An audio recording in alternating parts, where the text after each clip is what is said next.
భారత రాజ్యాంగంలో అత్యంత కీలకమైన నిబంధనలలో ఆర్టికల్ 1 ఒకటి. ఇది భారతదేశాన్ని రాష్ట్రాల సంఘటిత రాజ్యంగా ఏర్పాటు చేస్తుంది. ఈ ఆర్టికల్ 1 అనేది భారతదేశం యొక్క రాజ్యాంగిక నిర్మాణాన్ని మరియు కార్యాచరణ పద్ధతిని నిర్వహించే ప్రాథమిక నిబంధన. ఈ ఆర్టికల్ 1 భారతదేశంలోని అన్ని రాష్ట్రాలు సమాఖ్యంగా ఉండాలని సూచిస్తుంది. రాష్ట్రాల సమాఖ్య అంటే భారతదేశం వివిధ రాష్ట్రాల కూటమితో ఏర్పడిన ఒక దేశం. భారతదేశాన్ని రాష్ట్రాల సమాఖ్యంగా నిర్వహించడం ద్వారా ఆర్టికల్ 1 దేశంలోని వివిధ ప్రాంతాలు మరియు సంస్కృతుల యొక్క వైవిధ్యాన్ని గుర్తిస్తుంది. అదే సమయంలో అది దేశం యొక్క ఏకత్వం, రాష్ట్రాల స్వయం ప్రతిపత్తి, సార్వభౌమత్వాన్ని మరియు సమగ్రతను కాపాడేందుకు సహాయపడుతుంది. ఈ ఆర్టికల్ 1 అంటే ఏమిటో, దీనివల్ల దేశానికి, రాష్ట్రాలకి ప్రయోజనాలు ఏంటో ఇప్పుడు వివరంగా తెలుసుకుందాం. ఈ ఆర్టికల్ 1 యొక్క ముఖ్యమైన ఉద్దేశాలు 3 ఉన్నాయి. మొదటిది భారతదేశం యొక్క ఏకత్వాన్ని కాపాడటం, రెండవది భారతదేశం యొక్క సార్వభౌమత్వాన్ని స్థిరపరచటం మరియు మూడవది కేంద్ర మరియు రాష్ట్ర ప్రభుత్వాల మధ్య అధికారాల పంపిణీ నిర్వచించడం. భారత రాజ్యాంగంలోని ఈ ఆర్టికల్ 1 భారతదేశం యొక్క ఏకత్వంని కాపాడటం కోసం పెట్టడం జరిగింది. అంటే ఈ ఆర్టికల్ 1 ద్వారా భారతదేశం అవిభక్తమైన మరియు విడదీయలేని రాజ్యంగా ఉండటం. అంతేకాకుండా ఏ రాష్ట్రానికి కూడా దేశం నుండి విడిపోయే హక్కు లేదు. ఈ నిబంధన దేశంలోని అన్ని రాష్ట్రాలు కలిసి ఏకత్వంగా ఉండాలని మరియు ఒకరికి ఒకరు సహాయం చేసుకోవాలి అని నొక్కి చూపుతుంది. ఈ ఆర్టికల్ 1ను రాష్ట్రాల యొక్క స్వయం ప్రతిపత్తి కోసం కూడా పెట్టడం జరిగింది. అంటే ఆర్టికల్ 1 ద్వారా రాష్ట్రాలు తమ సొంత చట్టాలను ఏర్పాటు చేసుకోవచ్చు. అంతేకాకుండా ఈ ఆర్టికల్ 1 సొంతంగా తమ రాష్ట్రాలను పరిపాలన చేసుకోవడానికి మరియు ప్రతి రాష్ట్రం సొంత ఆర్థిక వ్యవస్థను నిర్వహించుకోవడానికి ఉపయోగపడుతుంది. తర్వాతి ముఖ్య ఉద్దేశం ఏమిటంటే కేంద్రానికి, రాష్ట్రాలకి మంచి సంబంధాలు కలిగి ఉండటం కోసం ఈ ఆర్టికల్ 1ను పెట్టడం జరిగింది. కేంద్ర ప్రభుత్వం మరియు రాష్ట్ర ప్రభుత్వాల మధ్య అధికారాలు ఎలా ఉండాలి అన్న విషయాన్ని సూచిస్తుంది.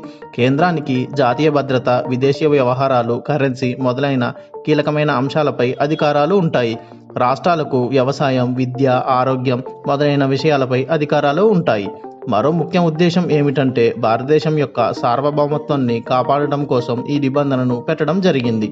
అంటే ఈ ఆర్టికల్ 1 భారతదేశాన్ని సార్వభౌమ మరియు స్వతంత్ర రాజ్యంగా ప్రకటిస్తుంది. ఏ ఇతర దేశానికి లేదా సంస్థకు మన భారతదేశం మీద అధికారం ఉండదు. సంక్షిప్తంగా చెప్పాలంటే భారత రాజ్యాంగంలోని ఆర్టికల్ 1 ఇలా చెబుతుంది.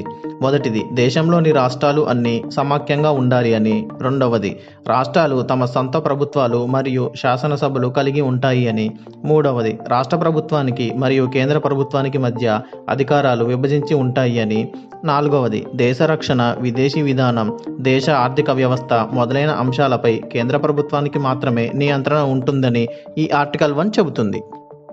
ఈ ఆర్టికల్ 1 నిబంధన వల్ల కొన్ని అప్రయోజనాలు కూడా ఉన్నాయి. వీటిని పరిష్కరించడానికి చర్యలు తీసుకోవాల్సిన అవసరం ఉంది. అవి ఏంటో ఇప్పుడు తెలుసుకుందాం. మొదటిది, ఈ ఆర్టికల్ 1 అనేది కేంద్ర ప్రభుత్వానికి ఎక్కువ అధికారాలను ఇస్తుంది మరియు రాష్ట్రాలకు పరిమిత అధికారాలు లేదా స్వయం ప్రతిపత్తిని ఇస్తుంది. ఇది కొన్ని రాష్ట్రాలలో అసంతృప్తికి దారితీస్తుంది.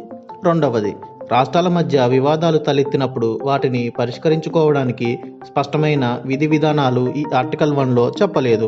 ఇది రాష్ట్రాల మధ్య వివాదాలు తలెత్తినప్పుడు సమస్యలకు దారితీస్తుంది. ఇది ఆయా రాష్ట్రాలపై చాలా ప్రభావం చూపుతుంది.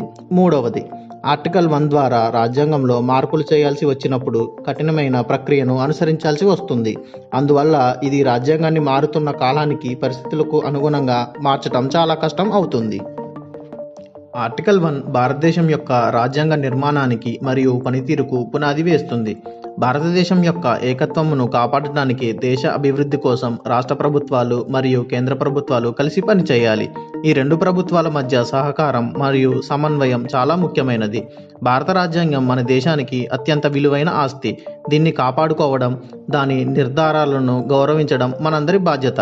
భారత రాజ్యాంగం మనకు అందించిన హక్కులు, స్వేచ్ఛలను సద్వినియోగించుకుంటూ మన బాధ్యతలను నిర్వర్తిస్తూ మన దేశాన్ని మరింత బలంగా, అభివృద్ధి చెందిన దేశంగా నిర్మించడానికి కృషి చేద్దాం.